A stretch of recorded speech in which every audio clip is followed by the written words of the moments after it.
State down here in Tennessee. We don't need y'all to talk about us because we're going to talk about ourselves.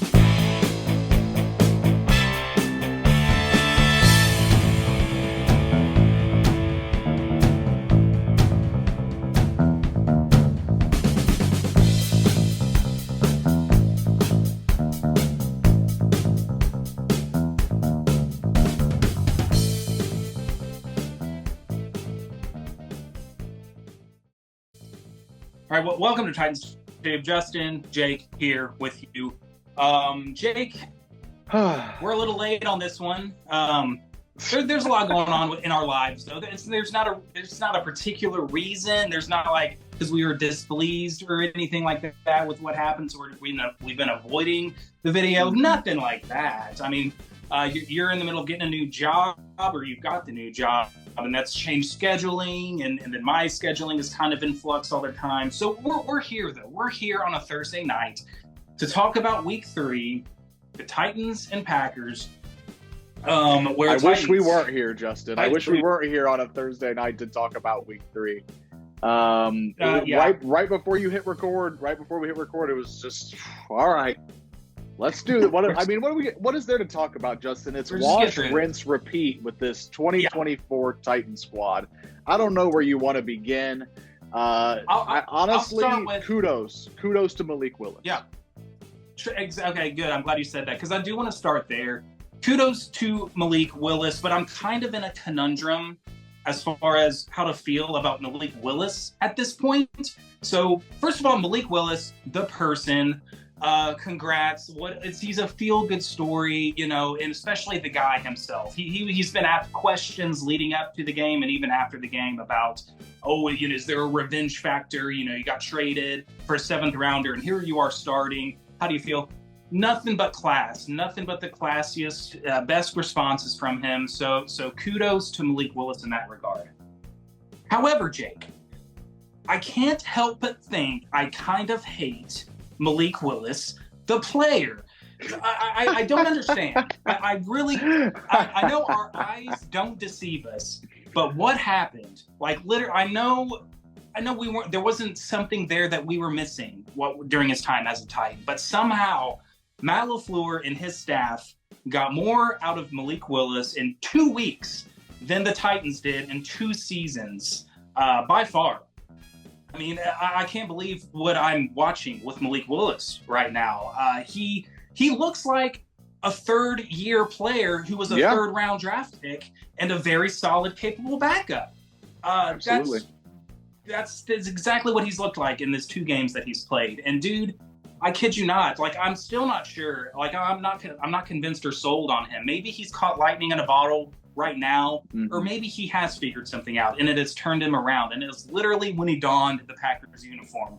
But it's so frustrating as a Titans fan to watch this guy who, dude, he couldn't even take a snap without turning the ball over. He would fumble the ball, handing it off to the running back. It was that bad. He was in a category, Jake, of literally unplayable. You could not put him on the field, which is something we did in week 17 or 18 of the 2022 season, where we just signed Josh Dobbs off the street and tried to throw him out there to get a win and get in scenario while we were on a 6-game losing streak. And our season was either win or, lose your 7th game and just go out on a horrible note. He was unplayable. He couldn't read the defense. He couldn't help but turn the ball over. He took sack after sack after sack. So I don't know. On Sunday, I saw a quarterback that was throwing with anticipation. He was making correct reads. He was avoiding sacks. He was running to great effectiveness. He was handing the ball off without turning the ball over. He had 0 turnover. Couldn't believe it, Jake. I don't know. I'm so at a loss. Like, is it the staff? Is it coaching? It has to be, because this is the same player. We traded him at the beginning of the season. I'm at a loss, but congrats to him. But dude, what the F? Why couldn't he looked clearly better than anything I've seen from Mason Rudolph in his 3-4 years in the NFL. Like, I would love to have this Malik Willis as our backup quarterback, but he showed us nothing. Like I said, he did not belong in the NFL from what we as Titans fans saw him every year in the preseason. in the 4 or 5 starts he got. So I don't know. I'm glad for him that he turned it around, but dude, it's kind of devastating for the Titans to take this L to a quarterback who we traded for a 7th-round draft pick, who was our 3rd-string quarterback.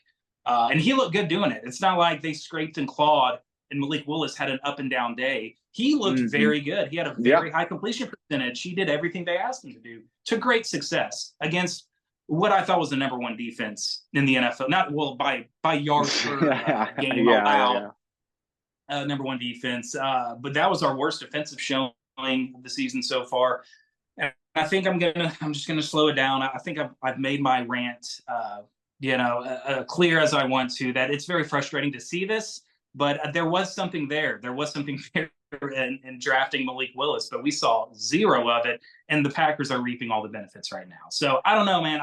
I don't want to talk about Malik Willis the whole time. I think we want to look ahead a little bit. But what is your takeaway, I guess, in that regard from on Sunday?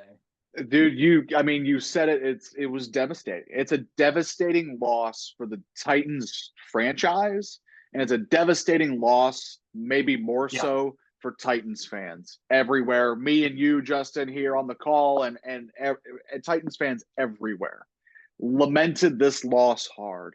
And you mentioned, is it coaching? Is it what is it? And I'm sitting here in the dark. Obviously, the sun has gone down. We're getting closer and closer to fall and winter, Justin.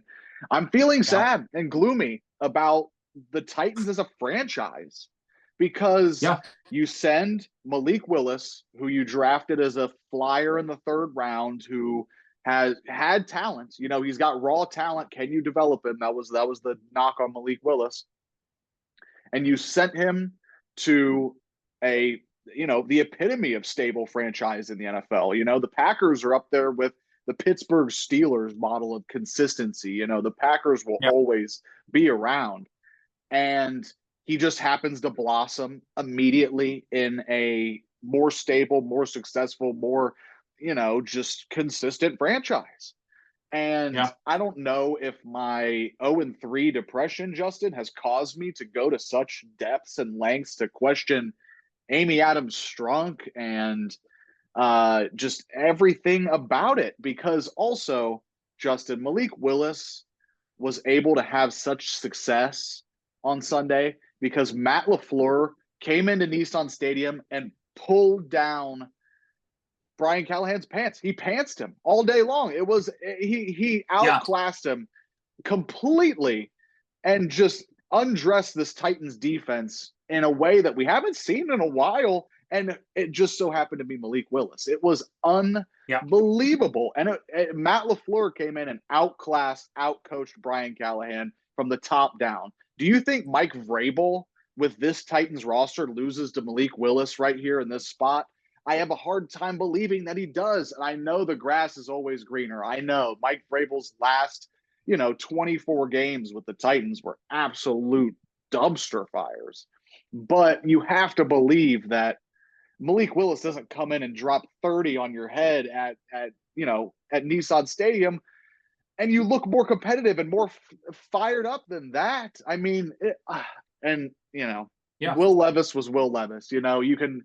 We can talk about that forever, but I mean, Malik Willis came in, outplayed Will Levis, and Matt LaFleur came in, outcoached Brian Callahan completely undermining everything, every transformation the Titans have undergone this season to try and update their system, only to just fall flat on their face in front of their home fans. Go Pack, go. You could hear it on TV, Justin. You could hear the Packers chants on TV.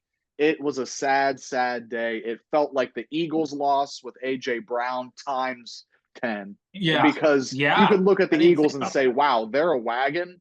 But this one stung more for fans than it did than A.J. Brown did. No doubt about it. Because that was a good Eagles team. It was a 10-1 Eagles team. What did you want them to do? But the Malik Willis Packers coming into your stadium week 3. Justin, I just a quarterback. I ranted as well, but whew. when he came in with a quarterback, he was still playing bad football in the preseason just a few weeks prior, and then we ship him off, and he comes back as the starting quarterback and puts on a show. And I don't want to make this all about the Packers either, but I got to say something that, it sparked a thought about Matt LaFleur. Man, how nice would it be if we had him as our head coach? We had one season as offensive coordinator under the Vrabel regime, but then that was never going to be, with Vrabel already solidly in place. He was a new hire in 2018. Lest I remind you, Matt LaFleur interviewed for the Titans job. Yeah, he with did. The Vrabel class. Sorry to cut you off. Vrabel. Yeah. No, you're good.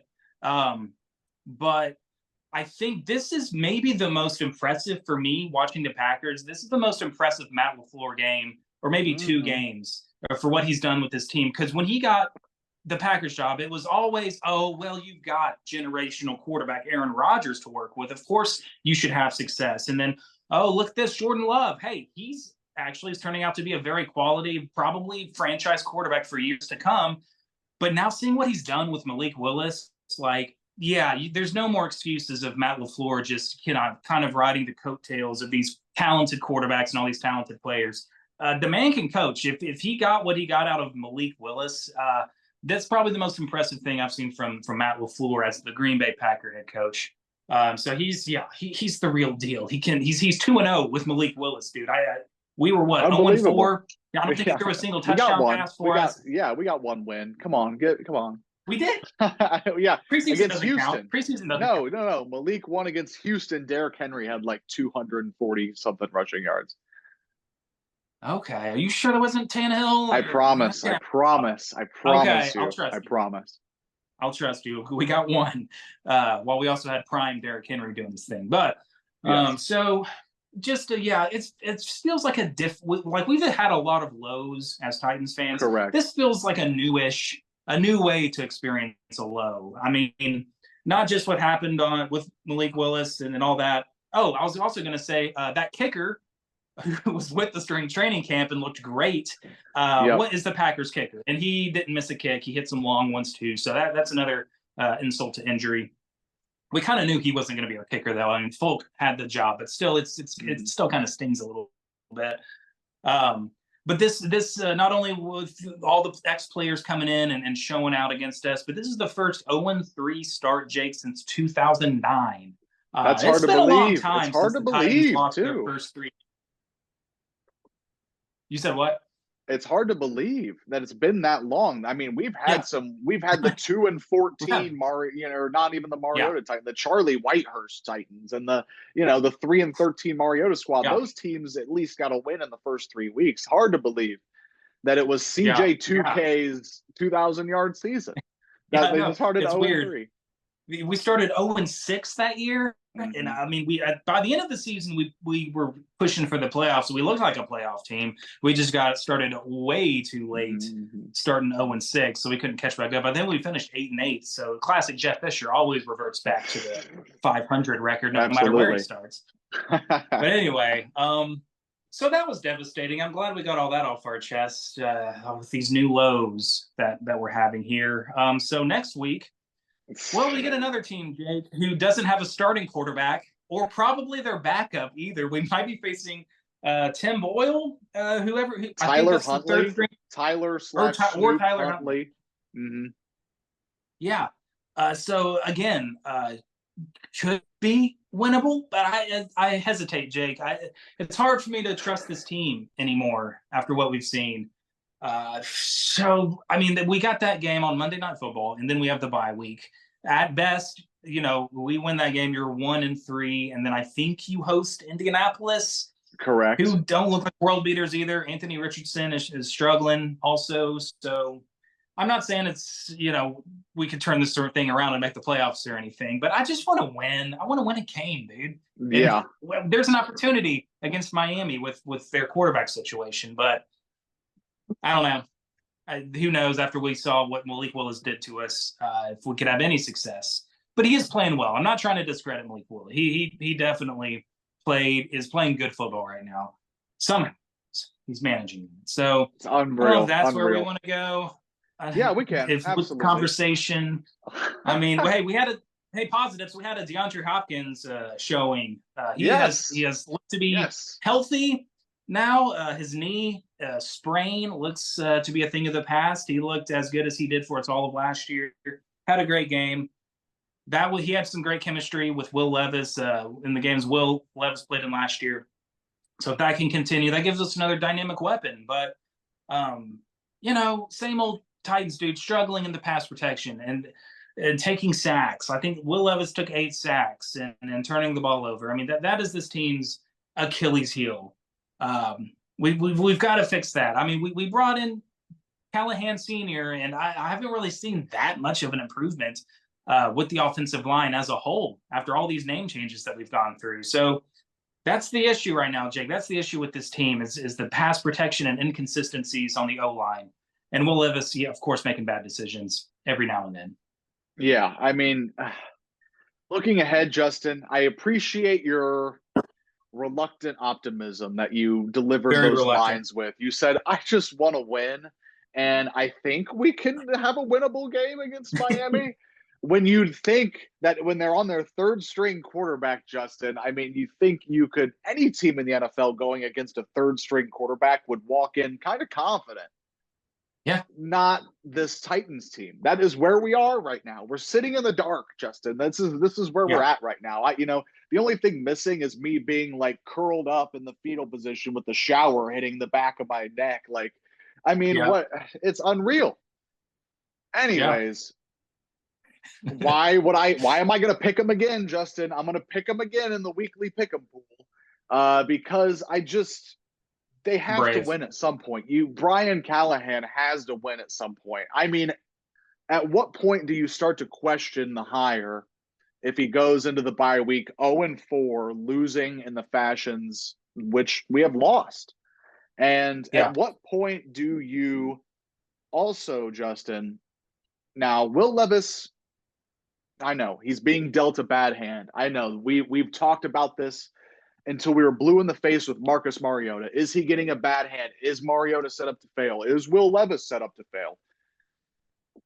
I don't know. No Titans quarterback has ever looked this bad to me, Justin. Has ever looked this lost or turned the ball over in such a rate. Justin, he leads the league in turnovers, and it's not close. It's not even close who's in second place. We can't have Will Levis turning the ball over 3 times a game. I don't care if he's getting completely leveled in the backfield right away as soon as he snaps the ball. You have to stop turning the ball over. That Will Levis sack and fumble, like the Titans were kind of making a push to get back into this game at that point. He gets absolutely clotheslined. Nicholas Petit-Frere, probably happy trails to him after he was benched and he did the splits. And his first pick 6, Justin, he drops back, looks this way, and throws it right to. I mean, you saw it on the broadcast immediately as he let go of the ball. It was 6 the other way, and he was baited hard. And and he's done this. The second interception. Sorry, real quick, just like the second interception too. He's made a bad habit of going for the deep ball into double coverage, especially when he doesn't have to. It's not there. And it was to Burks, I think. And I think in the other game, can't even remember who we lost to week 2 against the Jets.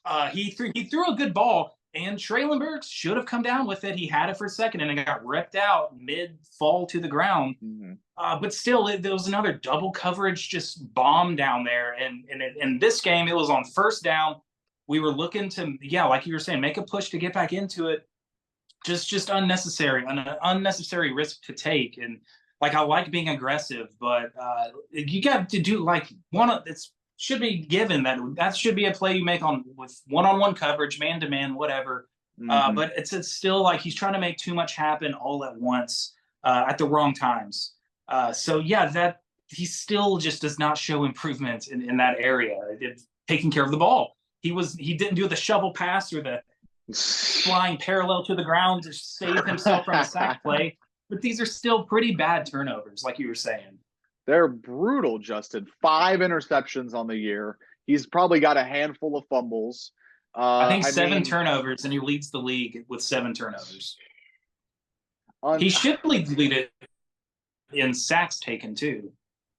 I mean, that at what point do you have to try something different? I mean, you have to. Even back in the Mariota days, it was never this bad. Even, the Jake Locker days wasn't this bad. And those teams were far worse, Justin. And now I'm really starting to question whether this team is far worse than those ones. And like you said, it's just finding new ways to reinvent the wheel in terms of finding new lows. And how demented can it be for, your owner comes out, your guys are behind this young upshot, charismatic, handsome Will Levis, and you say he's our franchise guy, and he comes out and he leads the league in turnovers after 3 weeks. He's been a meme on Twitter every single week, Justin, and you have Malik Willis come in and just outclass your football team 2 weeks after leaving Nashville. It's unreal. It's a bad look. It's a bad look for the franchise and the coaching staff, with Callahan as well, because you think you wanted to bring in a guy that is offensive minded, which is Vrabel was not. A guy's offensive minded. You bring in a lot of talent. We have some solid talent, and particular position groups. Ridley's looked good at times. He kind of disappeared, I think, against the Packers, but Pollard's looked good. Spears is a great change of pace, rush / receiving type of player. We have pieces here, Jake, and the whole meme, or another meme around the Titans, is we haven't scored 30 points in like a million years. 1,000 days. I think the last game of 2021. We were there. 1,000 days since we've topped 30 points. And Callahan, this team has yet to put up 20 points. We have not put up 20 points in a game this year. So how many weeks are going to go by that you're going to give the excuse of, oh, they just have to have time to mesh with these new pieces. Oh, just give them time. They got to get used to playing together and form that chemistry. Well, we're 3 games in, Jake, and you're not scoring 20 points. Very, very hard to win a football game without scoring 20 points. So I don't know. I don't know how long the leash is. I think Callahan, you can't fire a coach in his first year, and he's always got the kind of, not excuse, but Will Levis was not his guy. He was not part of the previous regime. This is not his quarterback that he chose to work with. But still, dude, I mean, you got to see some development and improvement from Levis, and we still haven't really seen that a whole lot. And it really comes down to taking care of the ball, dude. That can make or break. That's it. That's it. Yeah. That's you look at the Titans' first 3 games, they're 2-1 if Will Levis takes care of the football. 2-1. Yeah. That's all he had to do, was not turn the ball over in those 2 games in absolutely spectacular fashions. Now, the pick against the Jets, I get it. Treylon Burks' fault. I get the defenses of Will Levis, but it's watch the game. Just watch the game and what is happening. Will Levis is turning the ball over, making bad mistakes constantly. Justin, the 4th and 2 against the Packers, I haven't even mentioned yet, where he kind of scrambles out. He has Pollard open in the flat, but no, he tries to go Superman dive over the top, and he's not even close. He's not even close. And there's just something about Will Levis that I said it week 1, Justin. I said it in our week 1 recap. Will Levis has lost me completely, because the fact that he made that play shows me that he's willing to make other dumb plays. And that has been proven right the last 2 games after the Chicago disaster. So, it just sucks, Justin, when you can go back to our season preview video and I say the ceiling for this team can be 10 wins, maybe 11 if the ball bounces their way. And I really thought that. Like I said, they could be 2-1. But every ounce of optimism has been squeezed out of me like a lemon. And now I'm just left to be sour in the dark here, Justin. What is happening to me? I don't know. This unraveled quick, dude. There was a lot of optimism. I was pretty optimistic about this team. I mean, yeah, we had a lot of new pieces, but you look at the good. Like, I thought Ran Carthon killed it in free agency and the draft, and he's probably like, what the heck is going on? I think Ran has done a good job. Maybe not addressing the right side of the offensive line as well as what we were what he could have done, but he did a lot of good. I still like how this defense is playing. I mean, giving up 30 points sucks for sure. But for the most part, that's still like the strength of this team right now. Bringing in veterans and like Snead and dude Ernest Jones at linebacker, I thought that still is a great trade. He might be our best player on defense through the first 3 weeks of the season. Absolutely. And you look at, and also looking at the other division, the Jags are 0-3. I think the Colts finally won against Matt team. What is it, the Raiders or I forgot who they beat. They beat. Oh, great! Yeah, well, they beat the Bears, so we couldn't beat. But dude, then the Texans just got destroyed by Sam Darnold and the Vikings. That feel like that's a little fluky because I think the Texans are going to be a really good team. But you look at the rest of the division, and then I thought the Titans were doing some sweet, nice things under the radar heading into the season. And I thought Callahan was a great hire, who's worked with Joe Burrow and a great Bengals offense of the years past.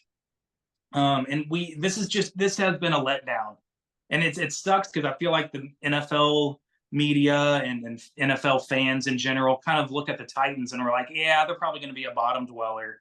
And we're Titans fans are sitting there thinking like, just you wait, dude, we're going to surprise people this year. And to think that they were probably right is heart wrenching. You fool me once. Only 3 weeks. It's been 3 games, Justin. We have 14 more to go, and we're already done. We're already out. We're already. Is that bad? Are we overreacting? Do you think we could be overreacting? Listen, I was there for 0-6. I was there for 0-6 in 2009. And, it turned around there. Sometimes all it needs is a unlikely quarterback change. Even I don't think Mason Rudolph is Vince Young back in the day, but, Yeah. The words left my lips on Sunday, Justin. I was watching the game with a couple of buddies, and I said, Mason Rudolph could just be the new Ryan Tannehill. And they said, how does it feel? How did it feel to say that sentence out loud?